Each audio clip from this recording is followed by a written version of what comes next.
श्रीकृष्णाच्या आत्याचा मुलगा शिशुपाल. या शिशुपालावर श्रीकृष्णाचं निरतिशय प्रेम होतं, अगदी आपल्या छोट्या भावासारखं.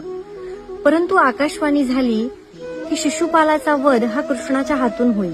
यावरून त्याची आत्या खूप घाबरली आणि या घाबरलेल्या आत्याला कृष्णानं वचन दिलं की मी याचे 100 अपराध माफ करेन.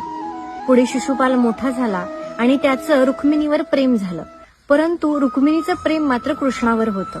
म्हणून शिशुपाल हा कृष्णाला त्याचा शत्रू समजू लागला. त्यानंतर पांडवांनी राजसू यज्ञ केला आणि या यज्ञामध्ये कृष्णाला शिशुपालाला सगळ्यांनाच आमंत्रण होतं. या यज्ञामध्ये शिशुपालानं कृष्णाचा खूप अपमान केला.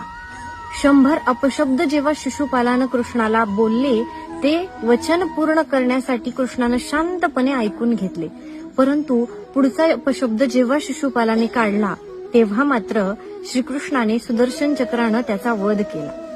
बघा, शांती, दया, क्षमा ही तोपर्यंतच योग्य आहे जोपर्यंत ती मर्यादेत आहे. म्हणून कृष्ण म्हणतात, मैं चुप हूं तो समझो मेरा मौन बोलता है.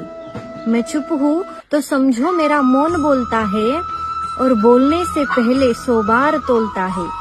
जहाँ कोई शिशुपाल शब्द की मर्यादा तोड़े, हुई बांसुरी मौन वहाँ फिर चक्र डोलता है.